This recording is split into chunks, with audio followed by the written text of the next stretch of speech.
Todos.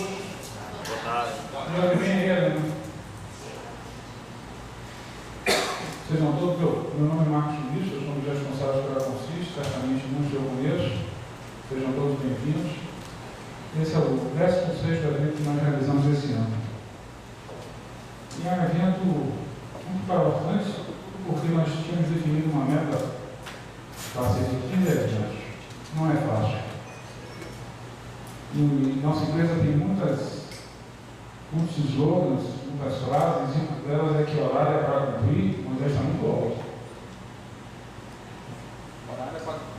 O horário é para cumprir, né? É para superar e, sobretudo, é para celebrar. Mas esse, ao mesmo tempo, é o evento de número 274 que nós realizamos ao longo desses 27 anos. São grandes focos. Primeiro foco. Nós queremos pessoas cada vez mais oxigenadas, pessoas que saem da mesmice. E temos conseguido. Temos que fazer sempre diferente. Um dos gênios que essa Bahia produziu, que ainda está vivo, e que eu acho que merece muito mais placas, o Dr. Norberto Odebrecht, costuma dizer que se você usa a mesma estratégia, você não surpreende, sobretudo o concorrente. O segundo foco, os nossos clientes, aqueles que nos ajudam a pagar as contas. E terceiro, chegamos à conclusão que tínhamos que abrir o mercado. Também são 3 objetivos. O primeiro objetivo é esse, que vem um grande momento, depois aprender, e temos aprendido muito. E por último, sedimentar uma rede preciosa que nós construímos, que vale ouro em pó. Essa, vamos lá, meus irmãos. Tudo isso está no nosso site. Eu costumo dizer que deu muito trabalho, e deu, mas ficou exatamente como nós queríamos. E uma das coisas que estão no nosso site é exatamente o registro de todos os nossos lanchinhos, gravados, sumarizados, mas também está no nosso site o nosso carro-chefe, que é o XTR, que tem um slogan fabuloso, a nossa cara. Felicidade empresarial. Estamos aqui para ser felizes. Gostar do que faz e fazer o que gosta. Vamos lá, meu gente. Todo lanchinho tem uma palavra. E confesso a vocês que dessa vez foi muito difícil. Normalmente não é. Nós descobrimos o óbvio. São 3 coisas. Trabalho, trabalho, trabalho. E as coisas acontecem. Mas deu trabalho dessa vez. Eu comecei a pensar em tudo que saía junto com Moisés, com Jorge, com todos que compõem a nossa equipe, não saía nada diferente. Mas eu fiquei feliz porque conseguimos. A palavra é pai. Eu me lembrei demais de meu pai. Se tivesse aqui, ele estaria tendo certamente um grande momento, porque desde pequeno eu me lembro de meu pai cozinhando. E cozinhar coisas refinadas. Meu pai costumava dizer: mãe, levante para que as pessoas reconheçam. Levanta, mãe. Está com medo? Mas meu pai costumava dizer que a cozinha brasileira se resume a 2 palavras: baiana e a mineira. O resto é churrasco, o resto é feijoada. Não é muito diferente disso. O fato é que minha mãe é mineira, meu pai é baiano, Edinho mineiro, um restaurante aqui. Mas meu pai falava também outras coisas. E quando você fala em pai, você fala automaticamente em Deus. E não tem nenhuma demagogia. Bem-humorado que meu pai era, ele dizia uma frase, coisa que eu nunca tinha pensado, e acho que vocês também não. Deus é gordo. Será que a gente imagina Deus magro? Não. Edinho, vem para cá.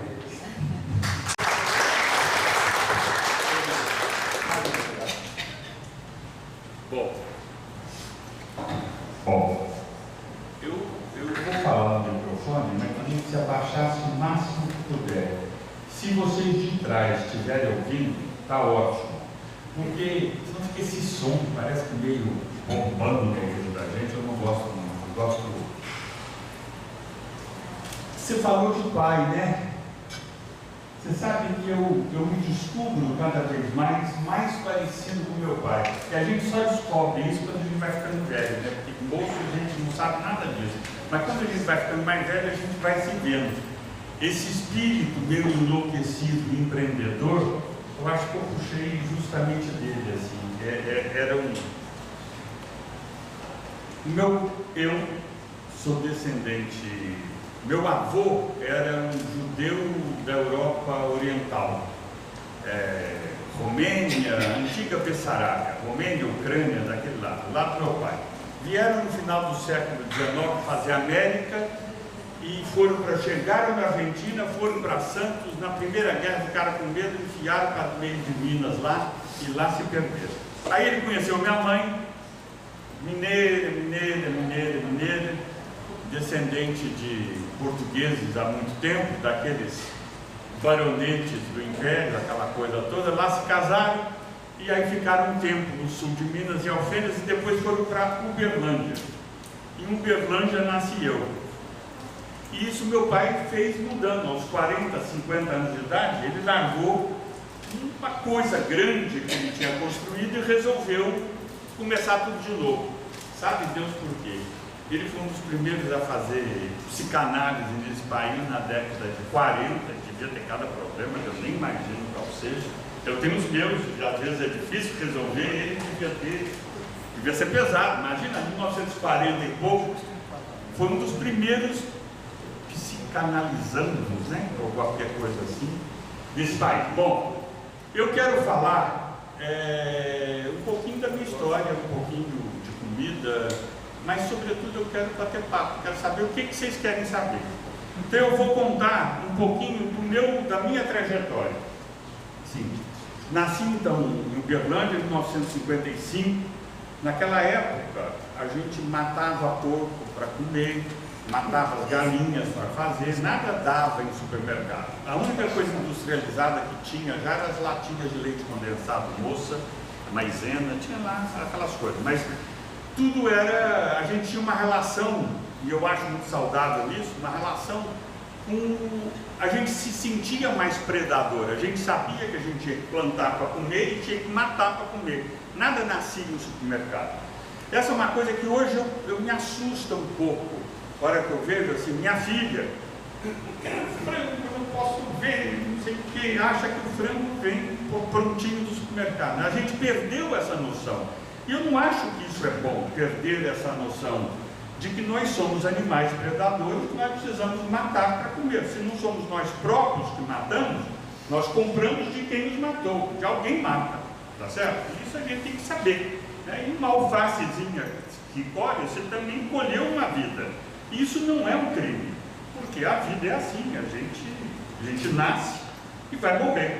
No meio desse caminho tem muitas vidas e mortes acontecendo o tempo inteiro. Quer dizer, essa guerra enorme pela sobrevivência continua existindo. Bom, família grande, 8 irmãos, então todo fim de semana a gente ia para sítio, para fazenda.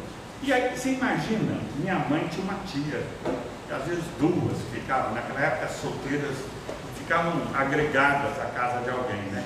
Para sorte nossa, então elas cozinhavam, elas faziam aquelas coisas deliciosas e tal. E a gente ia para a fazenda, cada um levava amigos. Então, 8 irmãos vezes 2 amigos são 16, mais os agregados, quer dizer, mesa era para 20 pelo menos. E é essa bagunça, essa farra, essa coisa da convivência, do grupo grande, que me fascina. Eu adoro mesa cheia de gente. Eu não sei cozinhar para mim, sabe assim, aí eu vou lá, faço uma massinha para mim, eu não suporto, pelo menos para 6, sabe assim. E a minha mulher, claro, odeia que eu cozinhe em casa, porque você faz muita bagunça, faz essa lambança, tudo tem que lavar, fica sujando, não sei o quê. Então eu acho que eu inventei um restaurante cansativo para fazer essa bagunça, para recriar esse prazer que é cozinhar e alimentar um grupo, que é estar em convivência com um grupo, tendo alimentação como elo de união. Eu acho que é isso que intimamente me fascina em cozinha. Então assim, a gente criança se juntava para fazer pamonha, quem é de Minas sabe muito bem como é que é isso, rala o milho, aí tempera o milho, cozinha, tal, não sei o que, e depois tinha competição para ver quem comia mais. Tem um irmão que comeu 14 pamonhas numa sentada. Alguém pode imaginar alguém comer 14 pamonhas? E aí matava o porco, aí a minha mãe adorava essa história, aí a gente fazia linguiça, punha carne para cozinhar. Ó, eu vou contando história, quem cuida do tempo daqui a pouco começa a me atormentar, hein? Bom, maçã verde e bolachas recheadas eu fui conhecer naquela época que a gente falava na 4ª série ginasial, 8ª série do ensino fundamental hoje. Tinha em Minas Gerais, em 1960 e pouquinho e tal, ouvia as eleições de Jânio Quadros, aquela coisa toda, morte de Getúlio. Não, morte de Getúlio eu já estava, eu nasci depois, um ano depois.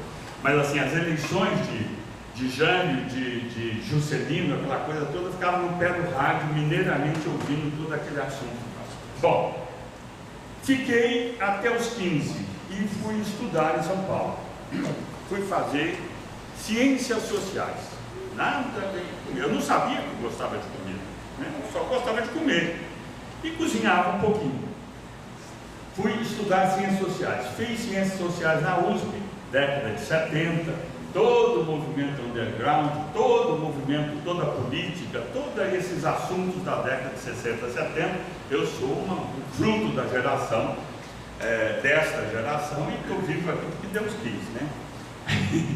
Porque isso, eu entrei de cabeça em toda a loucura dos anos 70, em experimentar, em viver, e se rebelar contra tudo, e querer criar uma nova forma de ver, uma nova forma de ser.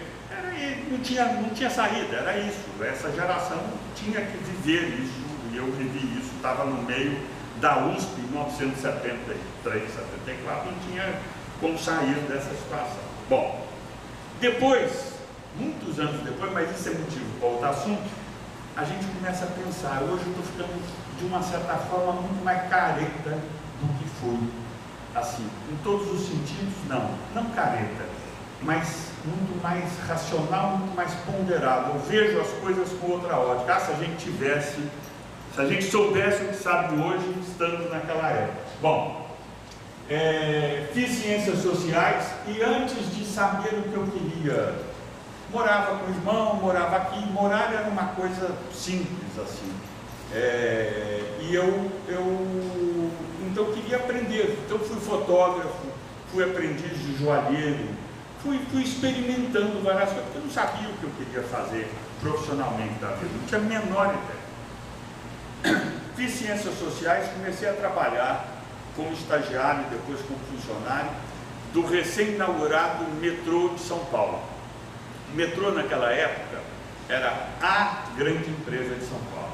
Era a empresa com a melhor estrutura de RH que existia, os salários eram fabulosos, era uma empresa de ponta, absolutamente de ponta.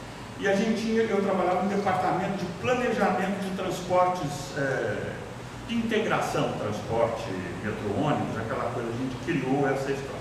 Eu ainda era um jovem aprendiz nessa época, 20 e poucos anos, ganhava muito bem, era a carreira de futuro. Se mamãe diria assim, meu filho está encaminhado, arranjou um emprego, ganha muito bem, que lá ele só sai aposentado. Eu durei 3 anos, não suportava ficar dentro do escritório produzindo relatórios, papéis. Eu queria ação, eu queria outra coisa. E aí, junto com outro amigo, fui fazer coxinha, empadinha, pão de queijo, broa de fubá, salgadinhos, e fui vender em cestas na rua. Saí de dentro de um escritório portentoso e poderoso e fui para a porta vender essas coisinhas. Ia vender em cabeleireiro, ia vender na rua, rodava. Um ano depois, isso foi em 81, 82, eu tive meu primeiro boteco. O lugar chamava Fazenda Mineira, era uma coisinha desse tamanho assim, 2,5 metros de largura por uns 10 de comprimento. Foi um dos primeiros bares de Pinheiros, São Paulo. Ali, a ideia era, saudosista das coisas boas de Minas, queria montar um entreposto de produtos mineiros. Então tinha prateleiras com doces, conservas, cachaças, E aí a gente fazia pão de queijo, broa de fubá, vendia queijo de Minas, vendia isso, vendia aquilo e tal. A ideia era essa. Mas inaugurei de noite, num lugar encostado ao Teatro Lira Paulistana na época, Rico Barnabé, Tamara Assunção, aquele povo assim. Então virou, já abrimos com a cachaça e a cerveja e a porta abriu e nunca mais fechou. Quer dizer, fiquei ali 10 meses, fazendo café da manhã, almoço e jantar, e aí contratando a equipe, e rodava aquilo o dia inteiro. E eu descobri ali que eu gostava mesmo desse ofício, que eu gostava de gente comendo, bebendo, gostava de gente conversando. E essa era a minha relação profissional que eu queria. Por uma série de razões pessoais, quer dizer, meu pai tinha falecido nessa época, aí recebi uma pequena herança, pequenininha, comprei um terreno em Camburi. Se eu fosse um ser normal, eu quero dizer normal, assim, se tivesse uma cabeça plantada, se eu fosse um empresário à época, eu acho que eu ainda não sou empresário, se eu aprender a ser, isso vai ser o final da conversa. Eu compraria um terreno à beira-mar, que poderia valorizar muito mais, não. Comprei um terreno, um pedaço de terreno em cima de um morro, onde não tinha, para subir e descer, a gente ia derrapando pelo barro, subia, porque aqui chovia, se descia, né? Um dia eu consegui fazer uma estradinha e o carro descia assim. Em 84, eu construí um casebre, uma casinha, cheia de charme, mas era 80 metros quadrados. E comprei um terreninho onde hoje tem o meu restaurante Manacá. E construí uma casinha que era desse tamanho. Falei, vamos fazer 2 chalés, vou alugar esse lugar. E aí, com o dinheiro da herança, eu comprei essas 2 coisas e falei, vou viajar. Peguei minha mochila e fui, fiz uma viagem para a América Latina, Brasil, Argentina, Bolívia, Peru, entrei pela Amazônia e voltei pelo Nordeste. Fiz um circo por aqui. E depois fui para a Europa, Portugal, Espanha e França. Fiquei 6 meses em Paris, morando numa pensão de marroquinos, assim, tudo baratinho. E pronto. Aí voltei, nisso eu já tinha 30. Quando é que é isso? 83? Eu já tinha, por aí, uns 30 anos. 55, 85, 30 anos. Aí já estava naquela angústia, eu preciso fazer alguma coisa, né? Minha mãe não dizia nada, mas ela dizia, meu filho, você não vai se resolver na vida? Como é que é? Não casa, não tem filho, não tem emprego, como é que vai ser? O que você vai ser? Eu só queria viver, estava na angústia, mas estava me angustiando.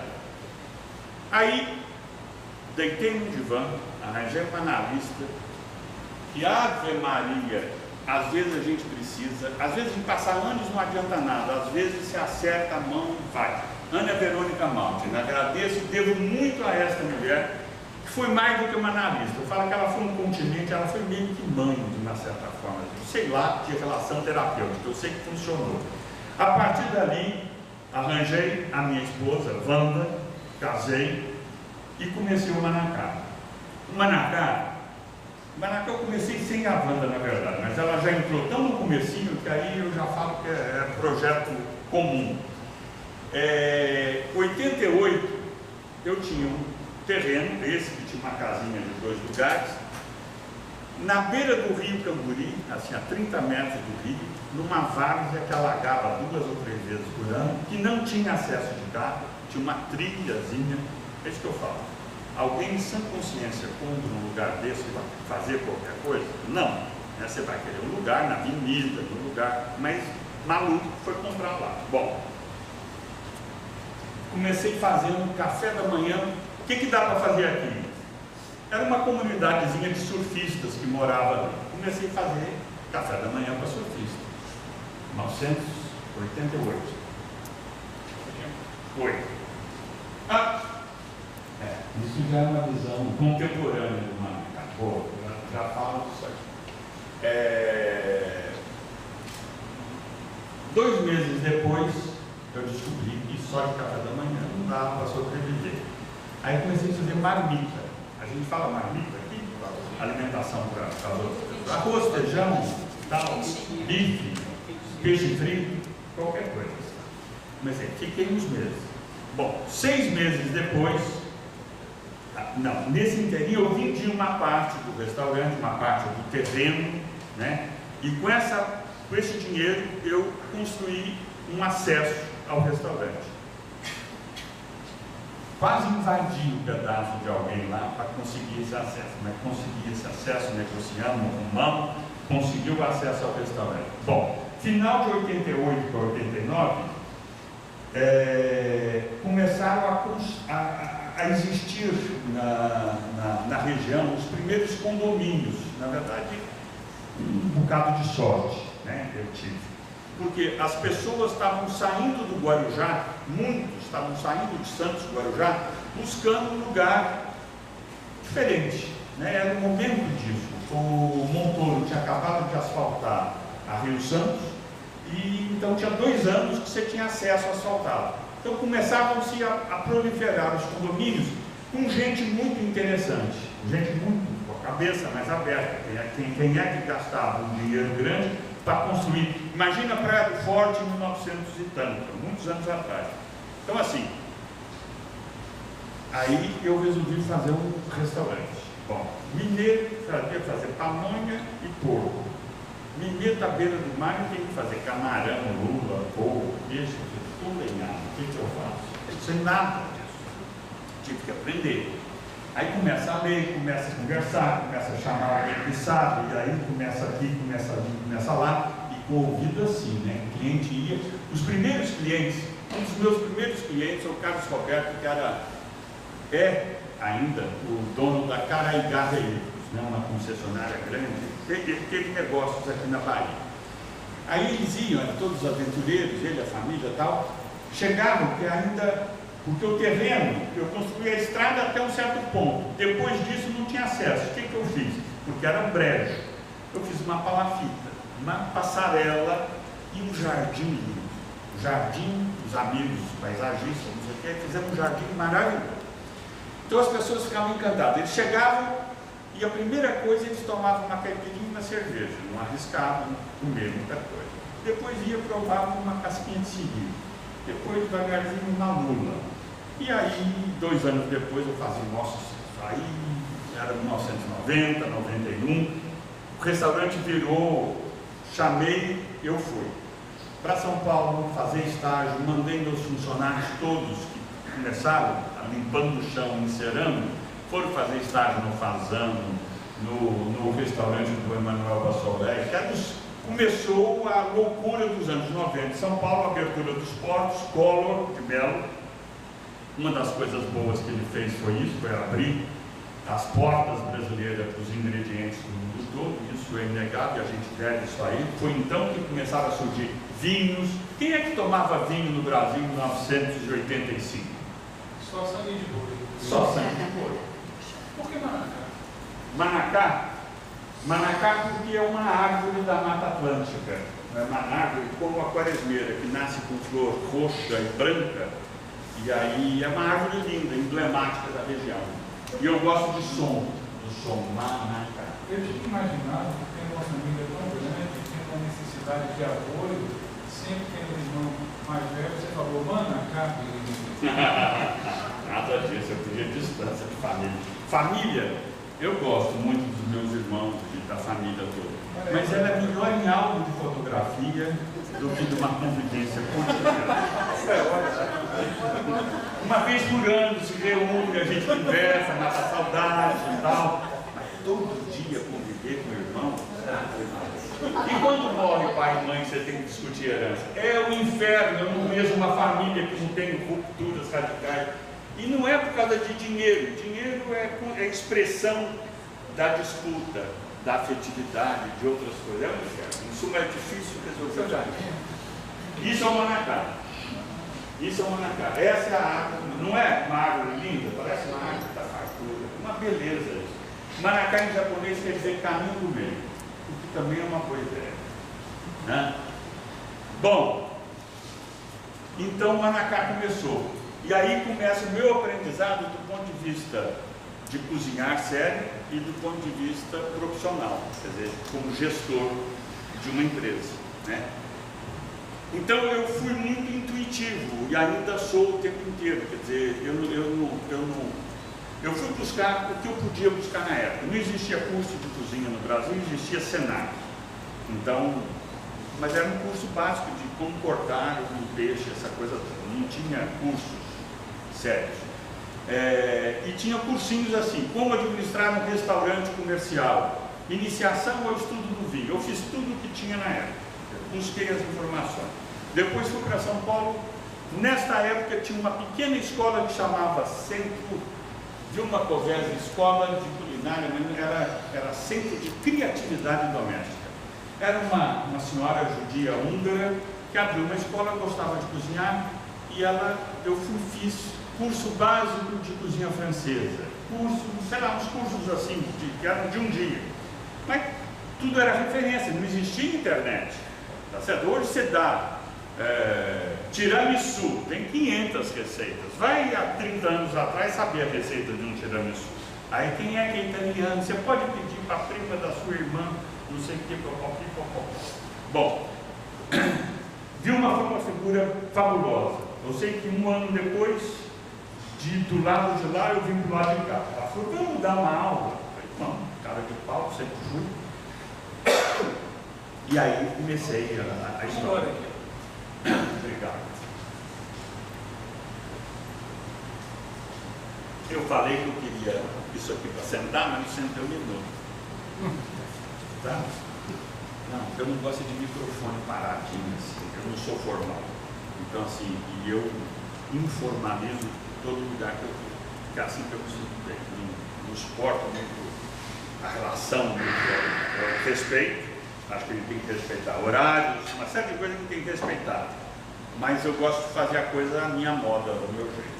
Bom, isso foi... então Manacá começou assim. Aí tive que aprender. Aí comprava livros, na medida do possível ia comer em algum restaurante melhor, para saber dessas histórias, e fui crescendo. E ouvia muitos clientes. Porque os clientes chegavam lá, Edinho, comi não sei o que em Singapura, comi não sei o que lá em Paris, comi não sei o que lá. Como é? E aquilo ia ajudando a formar ideias, né? Ou seja, não tinha domínio técnico, porque não tinha formação técnica, mas tinha muito bom senso. E fui aprendendo, fui ensinando. E aí entra uma história que foi, eu acho que, o grande aprendizado. Eu construí junto no Manacá, junto com todos, com toda a equipe, eu construí uma equipe, verdadeiramente uma equipe, que funciona hoje, e eu vou lá, vou agora, a cada 2 meses eu vou lá. E o serviço está impecável, a comida está impecável, e eu ainda ganho dinheiro lá.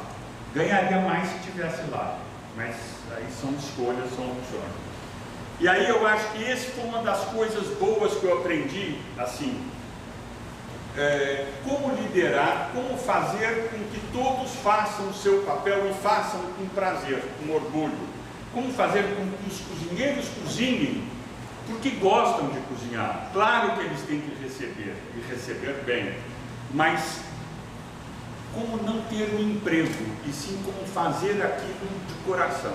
E eu consegui fazer isso com a equipe de salão, e essa equipe está reproduzindo isso para os mais novos. Eu acho que essa é a minha maior conquista, assim. Eu acho que é o grande achado. Eu consegui isso ficando anos eu à frente, né? E eu estou tentando criar isso no Amado. É mais difícil. E eu queria depois, se for o caso, a gente avançar no porquê que isso é mais difícil aqui, mas de qualquer forma eu já consegui criar um comprometimento da equipe com o resultado. Sabe assim, quando eu cheguei na Bahia, eu me assustei muito com a postura do profissional de serviço. Ele queria emprego, ele queria os R$500 dele e acabou o assunto. Ele não queria se comprometer com nada. Ele queria só o dinheiro dele. E ele vendia a força de trabalho dele, era a forma clássica. Aí eu falei, você vai ser sempre um lavador de prato? Você nunca vai querer ser um cozinheiro? Você nunca vai querer ser um chefe de cozinha? Ou ter o seu restaurante? Ou ter o seu boteco? Porque agindo desta forma passiva, Se eu não estou aqui, eu estou ali, tanto faz, você não faz nada.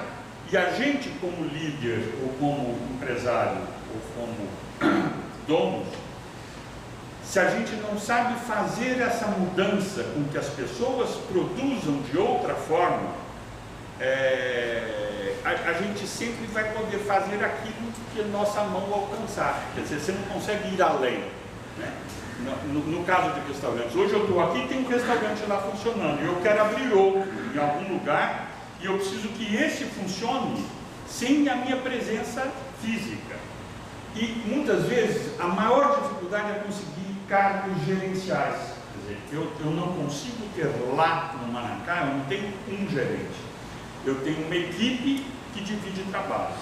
Então, assim, a Maria responde pela cozinha, eu tenho 2 caras que eu não confio em ninguém, sou mineiro, eu tenho um que eu solto dinheiro, o outro que eu solto não sei o quê. Então eu falo que eu divido para governar um pouquinho.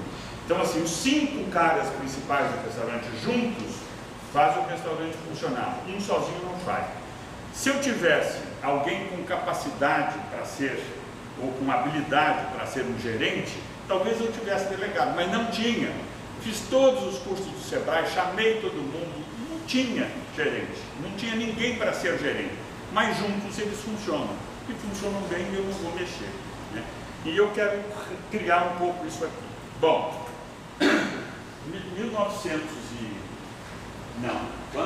2000 e pouco, minha filha estava com 12 anos de idade, e aí, assim, eu tinha sido alfabetizada lá. Até aí tudo bem, mas passar a adolescência toda, como se fosse aqui em Praia do Forte, eu falei, ela merece uma escola melhor, é preciso dar a ela um pouco do que eu tive. E eu nasci e estudei em escola pública. Naquela época, escola pública era coisa séria. Escola pública em Minas Gerais, em 1960, era escola privada, você ia para passar de ano. Escola pública, você estudava e levava pau, não tinha conversa, né? Então, estudar era uma coisa importante. O professor era valorizado, né? O cargo. Era uma história, era outra referência. A gente banalizou isso de uma forma inadmissível, assim. Quer dizer, eu acho que o grande problema hoje é exatamente isso. A gente não tem mais. Eu me lembro até hoje de professores que fizeram minha cabeça, assim. Mudam a vida de uma pessoa, sabe? Uma aula, uma informação, um gesto, muda a vida das pessoas. Então, assim, eu queria dar o que eu pudesse dar para minha filha. São Paulo eu não queria ir mais. Então, veio a proposta de vir para a Bahia. A hora que eu vi o lugar onde estava o Amado, existia um restaurante ali antes, que não estava dando certo. Os caras me falaram, você quer vir para cá, tocar isso aqui? Olhei para aquela Bahia, os barquinhos tremendo ali, as luzinhas refletindo. Mineiro, a hora que viu um marzão desse tamanho assim, falou, uau, é agora. E aí falei, vamos embora. E aí tinha aqui em Salvador, tinha isso que eu queria, quer dizer, coloquei minha filha então no Vieira, uma escola convencional, mas boa. Ela não se adaptou, entrou e falou, eu não vou ficar na Bahia. Se formou, antes do 3º ano já voltou para São Paulo, já passou, está fazendo direito, está no Mackenzie, está lá, já está estudando, trabalhando, está tocando a vida dela. E eu e Wanda ficamos. E a gente adora a Bahia, assim, a gente adora muita coisa na Bahia e odeia outras tantas, né? A relação de quem vem de fora com a Bahia é uma relação, às vezes, de amor e ódio, porque é fascinante e é horrível, por outro lado. Porque é difícil a Bahia. A Bahia parece que é de braços abertos, mas o povo é todo ciumento. Eles te dão a corda, você vai, se você não se enforca, você está lenhado. Parece que é fácil, mas não é. Mas, por outro lado, se você vai por merecer, a terra te recebe e te valoriza. E eu só tenho que agradecer essa história toda. Quer dizer, os primeiros 2 anos foi muito difícil, porque é muito difícil entrar no espírito, entender a psique da Bahia. Tem um amigo psicanalista baiano, que foi meu cliente lá no Fazenda Mineira, e ele dizia assim, Edinho, A Bahia vai tentar fazer com que você faça aquilo que ela sempre fez, ou que conhece e que gosta. Se você fizer isso, você se fudeu. Resista, resista. Mas aí você tem que resistir, mas não muito, porque senão ninguém te entende. Então, assim, os meus primeiros cardápios que eu fiz, eu cheguei aqui querendo fazer um cardápio que eu faria se fosse para São Paulo. Cheio de ideias, cheio de coisa, tal, não sei o quê. Me lenhei.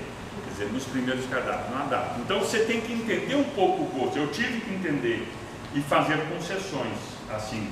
Eu não fiz tudo o que eu queria. Um restaurante extremamente autoral aqui ainda é difícil, porque as pessoas gostam de um determinado jeito e você não tem o hábito ainda e a cultura de se comer em restaurante todos os dias. Então é uma coisa que você tem que tomar cuidado, mas você tem que marcar o diferente, marcar o novo. Se você fizer os escondidinhos, isso que todo mundo faz em casa ou nos botecos, você não sobrevive, quer dizer, a não ser pagando, vendendo por R$5, R$6, R$10, sei lá o quê. Então assim, você tem que ter personalidade, mas ao mesmo tempo você tem que achar a medida, o quanto avançar e o quanto manter. Então esse equilíbrio. Por quê?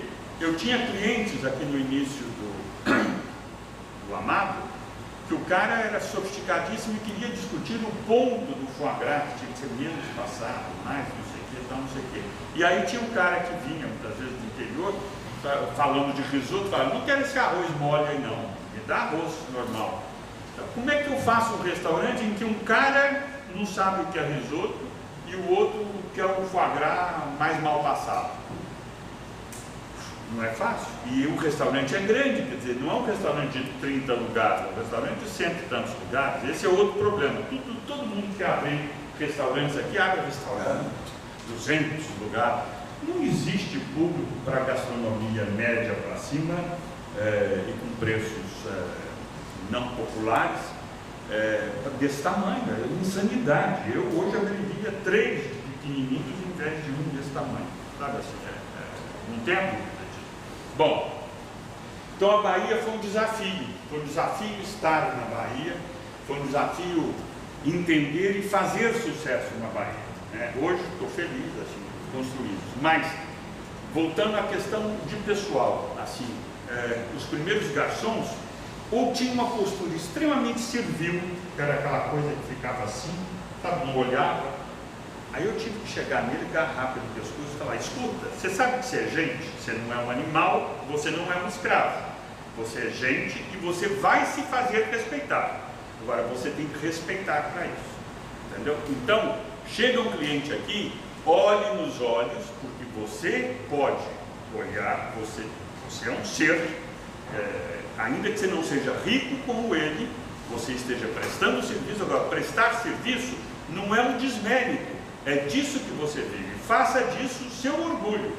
Olhe nos olhos, converse, passe as informações, venda o que você tem que vender, mas trate-o como igual. Você está prestando serviço a ele. E o baiano não tem melhor serviço porque ele despreza quem presta serviço. Isso é um horror. Assim, início do século XX, um médico não podia carregar uma maletinha porque parecia que ele precisava trabalhar, e o bacana é não trabalhar, quer dizer, né? É uma cultura insana, essa é uma cultura insana que a gente precisa bombardear, a gente precisa acabar com isso, senão a Bahia não avança. Isso é herança da hoje. E muito da chamada elite baiana vive disso, quer dizer, ela não quer pagar. Tem um compromisso, nós estamos também na presença do consumo.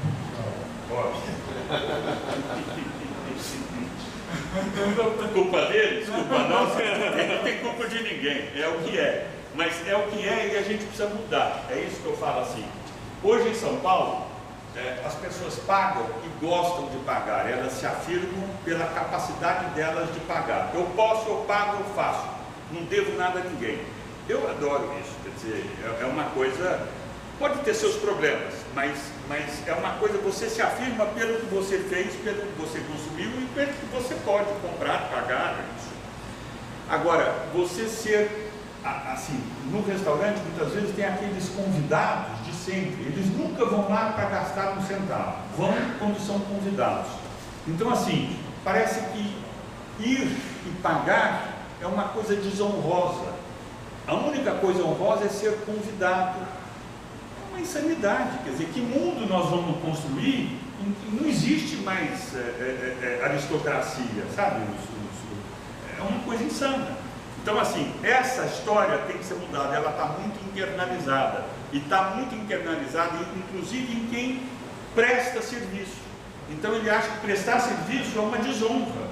Eu tenho maior orgulho. Aí eu tive que fazer isso. No começo eles ficavam assustados. Eu, como dono do restaurante bacana da cidade, a hora que eu olhava assim, alguém tinha acabado de comer, não tinha ninguém, os meninos não apareciam, eu ia e tirava a mesa dele. No que eu fazia isso, aparecia 3, 4 para me ajudar a tirar a mesa. Mas como o Edinho vai tirar a mesa de alguém? Tem que ser tirada, o cara acabou de comer. Por que eu vou ficar aqui fingindo que ele não acabou de comer? Né? Então, assim, as promoções, quanta gente eu perdi porque promovi. E quando você promove um garçom a metro, aí ele vai mandar, né? Ele não vai mais fazer. Hoje eu estou dizendo, você vai fazer o que você fazia e vai ter a responsabilidade de conduzir. Ser maître não é não fazer, é fazer e mandar fazer, e saber como fazer. Então, assim, se você é líder, se você sabe mais, você tem que fazer mais e ensinar como é que se faz. Essa coisa de guiar, porque aí vira um inferno, você tem um monte de chefe e ninguém faz nada, né? Isso é um problema. Aí eu comecei a entender por que se pagava tão pouco. Nós descobrimos na Constituição algumas frases, uma delas se encaixa muito bem. Liderar é fazer melhor pela mão dos outros. É isso. É isso que eu estou tentando aprender agora. Porque eu já não posso mais ser um operacional. Não dá mais. Tem outros negócios, tem outras coisas para fazer. Então eu preciso conceber, mas preciso que seja feito. Aí eu falo, não é possível que alguém entre e não veja que aqui está sujo, que aqui está rasgado, que aquela mesa está torta, que aqui falta um copo. Parece que só o olho do dono que vê essas coisas. E eu preciso ensinar as minhas lideranças a verem como eu vejo. Porque senão eu não posso sair. Né?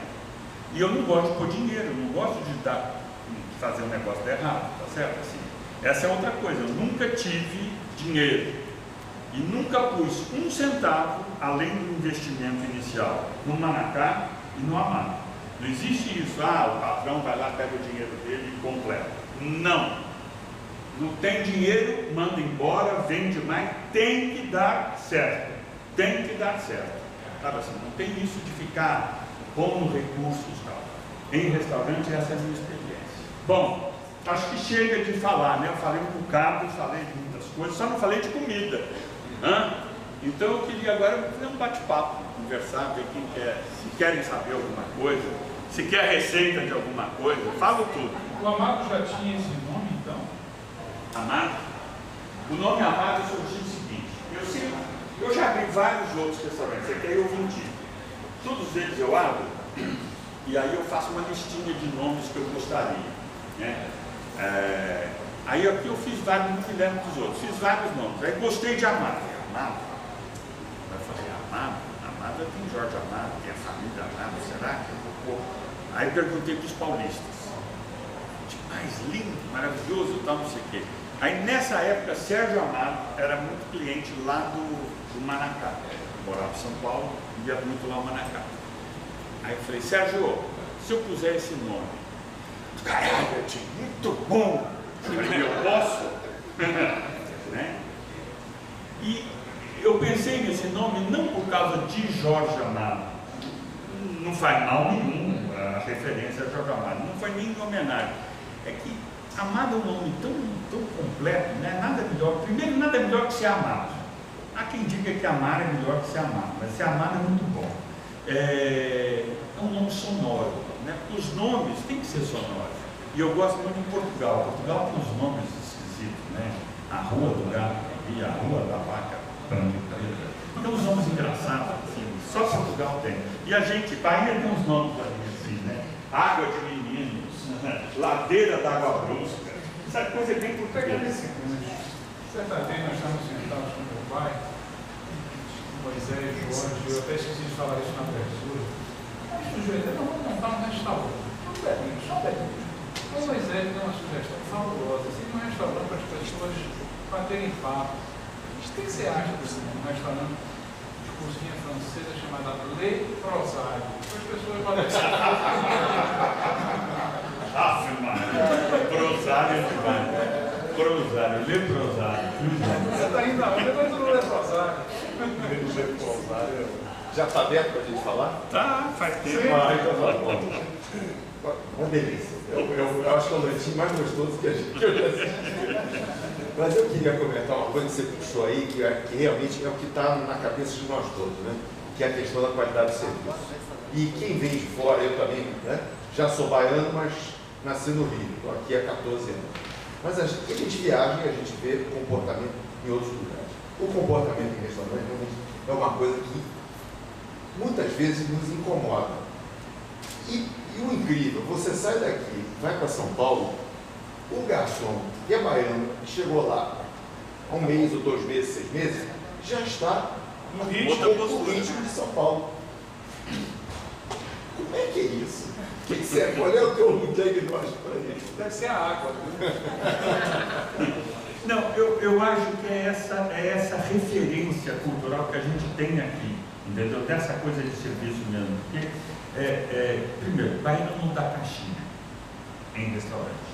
Isso é mortal para qualquer um que presta serviço. Quer dizer, nos Estados Unidos, você dá 15%, 17%, 20% de caixinha se você gosta muito. Esse é o reconhecimento. Os caras dependem disso para ganhar, para fazer, para compor o salário dele. E olha lá, eles não têm 10%, férias, fundo de garantia, nada dessa história. Acabou, vai para a rua e tchau. Então eles dependem do serviço. Então eles querem prestar um bom serviço para ganhar a caixinha deles. Aqui, primeiro, e isso eu digo assim, baiano rico, em São Paulo também age assim. Eu falei, não vou citar onde e tal, mas assim, o cara fala, um grande sommelier brasileiro fala, baiano nem olha na sua cara quando quer pedir, ele pega o cardápio e fala aqui, me dê tal coisa, e ignora o outro, né? Então é uma coisa para a gente pensar como consumidor, quer dizer, a gente tem que respeitar aquele que está nos servindo. Sabe, deu um momento, isso o paulistano aprendeu, sabe assim, ainda que seja muitas vezes um jogo social, não importa, mas assim, a relação é pautada por isso, quer dizer, eu te respeito, me indica uma coisa, me fala, eu te pago, normalmente te dou uma caixinha, dê R$2 de caixinha, gratifica, qualquer coisa, a gente dá esmola, mas a gente paga os centavos no restaurante, essa diferencinha que vai, os caras ficam felizes, e se puder, elogiem, entendeu? Porque o cara, quando é elogiado na prestação de serviço, nossa, obrigado, a tua indicação foi muito boa. Ele ganhou um dia. Então, assim, em outros lugares, essa cultura já está fermentada, ela já acontece. Aqui a gente precisa começar do zero. Puxar a locomotiva não é fácil.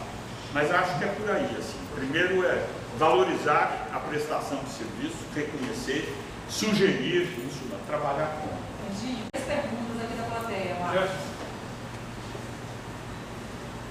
Edinho. Alô? Oi. Boa tarde.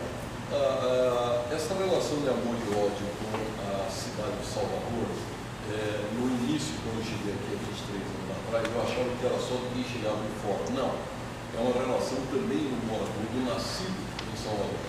E nesse momento nós estamos vivendo uma relação francamente de dificuldades. Né?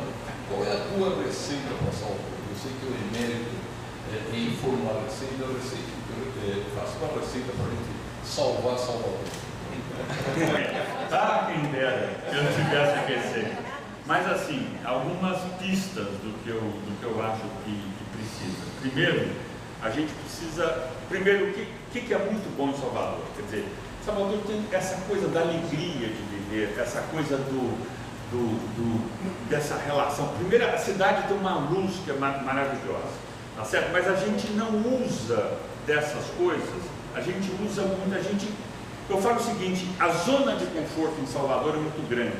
Um cara muito pobre vai passar verão, inverno, qualquer tempo, chove um pouquinho, ele não vai morrer de frio, tá certo? Ele vai ser todo mundo em Salvador fica numa zona de conforto e querendo muito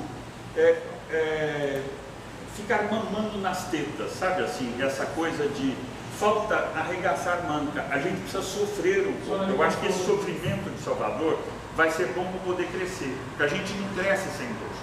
Sem a gente sofrer um pouco, a gente não entende que é necessário mudança, entendeu? Eu acho que faz parte, assim, é um pecado ver Salvador, essa cidade histórica, com esse patrimônio cultural que tem, com essa beleza de música, de genialidade que tem, jogar nas traças. Ninguém ganha dinheiro com isso, só o povo de axé ganha dinheiro hoje, falando culturalmente. Sabe quanta coisa podia ser feita nessa cidade? Sim, mas a gente se propôs há algum tempo um turismo de baixa renda. Não é que eu sou contra o turismo de baixa renda, mas você tem que dar o tiro lá em cima para acertar aqui embaixo. Então você precisa trazer gente com poder aquisitivo, ter equipamentos urbanos para essa história, para você trazer atividade econômica para a cidade. Então assim, eu acho que essa questão, Salvador tem uma vocação turística inequívoca. Ela deveria ser a capital brasileira do turismo, sabe assim, com bares, restaurantes, comida, diversão, com música, com tudo. E as pessoas não querem mais vir a Salvador. Vão para o sul da Bahia, vão para o interior da Bahia, mas para Salvador ninguém quer vir. Vem para cá, para quê? Fazer o quê em Salvador? Recife está melhor que Salvador, Fortaleza está melhor que Salvador, Natal está melhor que Salvador. Você vem fazer o quê aqui? Entendeu? Então, nós estamos trabalho de cu de cobra, desculpe. Vai. Eu trabalhei com a Turma do Café, já conheço você dos eventos, parabéns. Hoje eu tive uma outra boa imagem de ti. Fiquei muito feliz de saber que você é meu colega de CISO e queria saber se você fez um curso específico de gastronomia em algum momento e você também tem noções muito claras assim, de administração. Você aprendeu isso gerindo seu restaurante sozinho ou também estudou especificamente? Olha, eu aprendi isso, até agora eu aprendi no bom senso, na experiência, tal, e uma ou outra ajuda, assim. Eu acho que todo pequeno empreendimento precisa de um apoio. O Sebrae foi muito importante com esses cursos, um curso de qualidade total do Sebrae. Não sei se aqui na Bahia tem, mas para lá, para mim, para a minha vivência em São Paulo, foi fundamental. Eu nunca fiz escola de gastronomia, não existia, né, quando eu comecei, depois já fiquei velho. Hoje estou querendo reaprender, então eu busco livros técnicos, às vezes vou fazer um curso específico de alguma coisa que eu não domino e tal. Acho que é fundamental um curso técnico, mas a gente não pode esperar que de um curso técnico ou dos cursos de gastronomia a gente saia, nem cozinheiro você sai, muito menos chefe. Você sai com noções de culinária, de gastronomia, e isso já é muito bom. Você tem uma internet hoje que te ajuda muito a buscar a informação que você quiser. Agora, é a vivência que vai te dar esse suporte para ser chefe, cozinheiro ou o que quer que seja. Respondi? Oi. Eu, como você, eu sou mineira também, mas já me sinto baianíssima, porque já moro aqui há 26 anos. Então eu posso fazer, como você também, algumas ressalvas a respeito do modo de ser baiano. Quando eu vim do Rio de Janeiro, eu sou mineira, mas fui criada no Rio de Janeiro, morei em São Paulo, Brasília, vários lugares, então peguei um pouquinho da cultura de cada um. Quando eu vim para cá, para Salvador, senti assusta um pouco essa parte dos serviços, mas especificamente em relação aos restaurantes, uma coisa que eu comecei, e alguns amigos, a família, etc., começamos a verificar e a passar essa informação de um para o outro. Quando você vai num restaurante top, supõe-se que o atendimento do garçom seja top também. Muitas vezes mas algumas vezes, infelizmente, deixa a desejar. Mas quando você vai para um batata, não é uma batata entrada. Que aí acontece muito também isso que você falou, o cliente chegar, nem olha para a cara do garçom, pega o cardápio, não sei o que, continua conversando aqui e quer que o garçom adivinhe. Se você tem outra postura em relação ao garçom, a primeira coisa é chegar, oi, amigo, e aí, tudo bom? Vem cá, como é seu nome? Na hora que você pergunta o nome dele, ele se sente valorizado. Ele muda radicalmente assim, a postura dele de atendimento com aquele cliente. Porque ele se sente, como você falou, uma pessoa. Entendeu? Ele não é uma coisa que está ali simplesmente prestando um serviço. Ele é uma pessoa. E se você tem vontade de saber o nome dele, é porque você tem vontade de que ele te atenda bem, te preste um bom serviço. Você concorda? Concordo em gênero, número e grau. Mas também.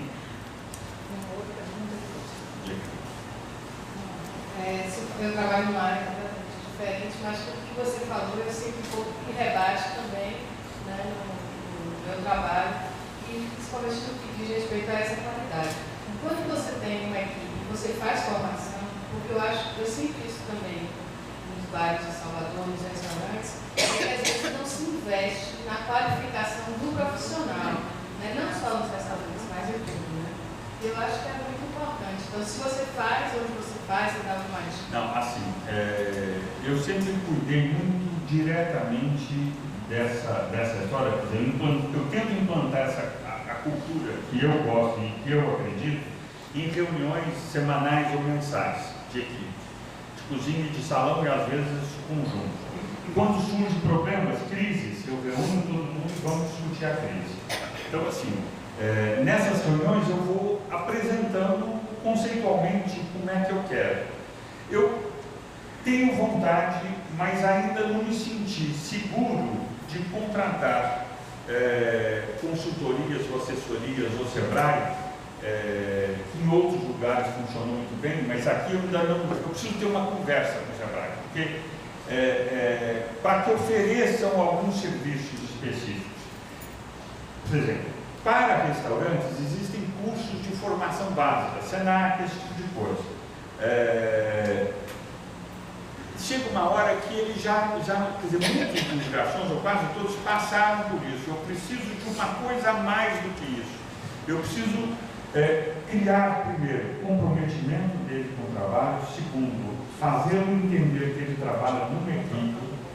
Terceiro, fazê-lo entender que ele pode ter orgulho do trabalho dele e trabalhar bem por esta empresa e que ele não está fazendo isso para o patrão ganhar milhões de dinheiro, ou seja, que lucro também é legítimo, porque a gente tem uma visão, a filha da mãe, tá certo? Assim, como se fosse um crime.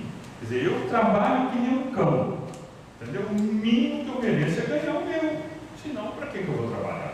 Tá certo? Eu acho que esse é um esforço que tem que ser reconhecido. E eu digo isso a eles, falo, eu quero ganhar o meu, mas quero que vocês ganhem de vocês. E aí entra uma outra coisa que eu acho importante também, valorizar, não só com elogios, mas com dinheiro, quando o cara te presta um bom serviço. Quer dizer, o cara precisa sentir que se comprometendo ele também melhora de vida. Porque senão ele não vai se comprometer. Vou trabalhar, vou dar meu sangue, vou ficar aqui igual. Quer dizer, de alguma forma, em alguma medida, a gente tem que saber reconhecer o esforço dessa pessoa que está fazendo por merecer. Essa é uma equação, às vezes, difícil da gente entender no universo empresarial, mas eu acho que a gente só constrói uma equipe fazendo isso, senão se a gente não faz. Agora, eu tenho, assim, na área de restaurantes, existem algumas pessoas que falam, Lucinha Castelo Branco tem uma consultoria para isso, não só na área de restaurantes, senão você vai. Eu não conheço muito mais gente. Hein? Tá bom. Mas eu estou atrás também, porque eu quero agora algumas dinâmicas de relacionamento, porque cozinha e salão e restaurante tem sempre uma briga. Então eu preciso fazer eles entenderem que eles não trabalham em duas áreas distintas, que eles trabalham para um restaurante. Fundamentalmente eles trabalham para o cara que senta naquele restaurante. E que comer e levar a comida e atender é um ato só. Às vezes, cada um fica na sua guerra e fica um brigando com o outro. A gente precisa entender que isso tem uma unidade. Boa tarde, Gil. Boa tarde. Dizem que eu sou boa no dendê, né? Eu faço comida baiana muito bem. Então, até vendo minha mãe e minha avó ser excelente cozinheira, e eu fui formada, sustentada dentro deste ramo. Mas eu já tentei vários investimentos, vários empreendimentos que não deram certo. Então, eu estava pensando assim, em abrir um boteco depois de aposentada. Eu sou professora de biologia, tem aqueles conceitos, né? De não matar, eu não gosto de jeito nenhum de matar nenhum animal, mas eu até acredito, né, de uma boa comida baiana, gosto muito da comida mineira, conheço Belo Horizonte, amo Belo Horizonte, e eu queria saber de você se você acredita mesmo no dom, apesar de ter, porque ontem mesmo eu ouvi uma intuição dizendo que eu estava com desvio de função. Se estava com? Obrigada. Desvio de função. Profissionalmente. Olha, eu acho que existe dom sim. O meu dom maior não é cozinhar, é fazer a equipe cozinhar direito. Esse parte eu cozinho direitinho, mas não sou o melhor cozinheiro. Quer dizer, tem funcionários meus que cozinham muito melhor do que eu. Então, eu acho que essa coisa do dom, eu não sei como nasce. Quer dizer, pode ser de alguma forma a gente tem a experiência, claro, ninguém cozinha do nada e faz comida boa, é preciso prática, tá certo? Mas tem gente que pratica e não adianta nada porque cozinha mal. E tem gente que tem um dom, já quero provar a tua comida logo. Agora, eu digo que um bom restaurante não precisa ser chique ou seja o que for, cada um no seu. Só a comida não basta. Este é um aprendizado. Tem lugares que tem comida maravilhosa e, no entanto, é chato.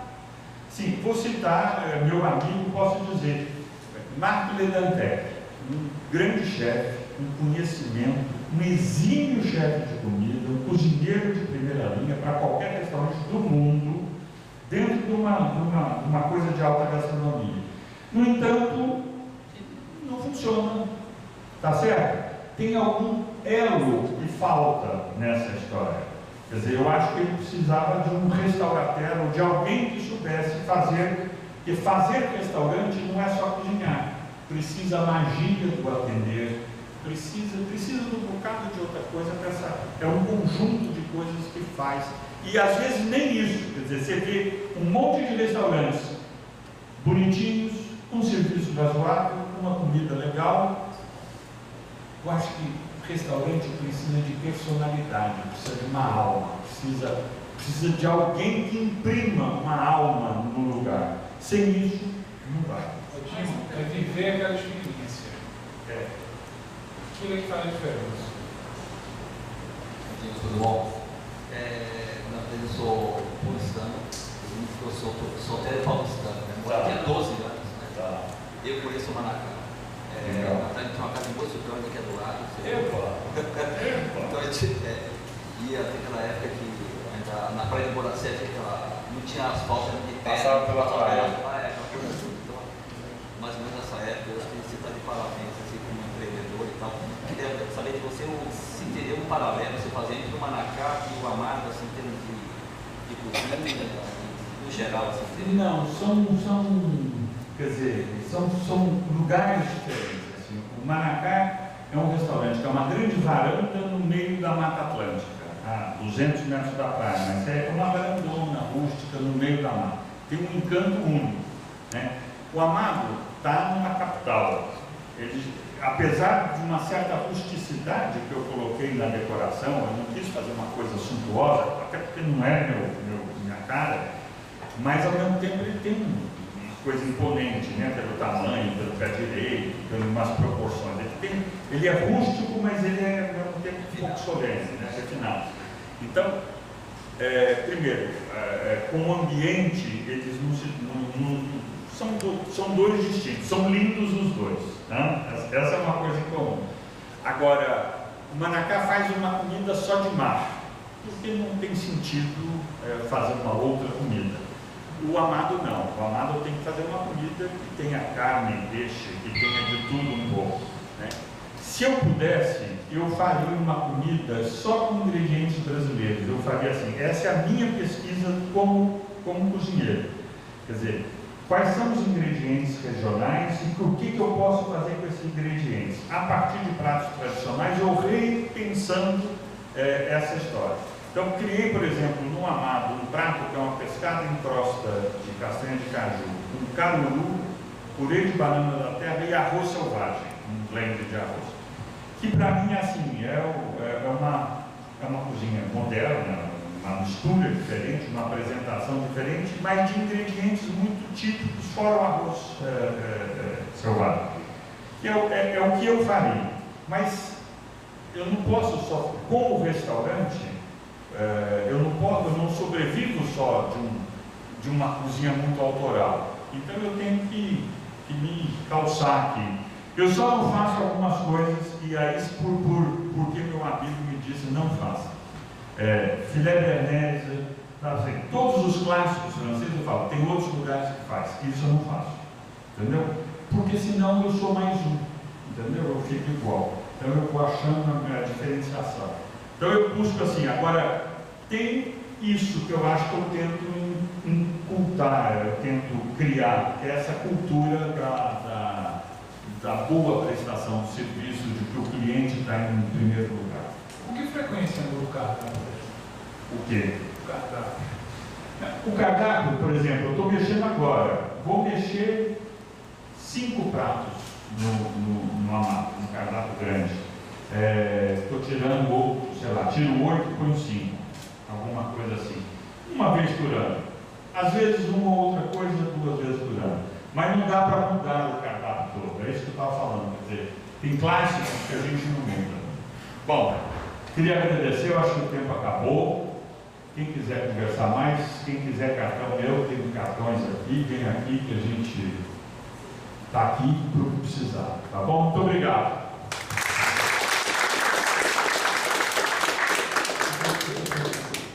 Bom, obrigado pela presença, obrigado por tirar uma foto. Graziela, você vai fazer o encerramento, mas eu, antes de encerrar, quero avisar a todos que no dia 7/12 nós iremos fazer o nosso último evento deste ano. Quero agradecer publicamente mais uma vez a tanta coisa boa que Renato tem nos dado.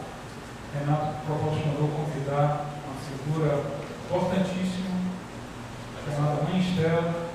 Vamos fazer esse evento lá no Auditório da Livraria Cultura, e desde já vocês estão convidados. Por favor, Graziela. Cabe me dizer você obrigado. Você é um prato cheio. E o agradecimento da equipe musicista. Ainda ganho presente? Você é um presente para nós, né?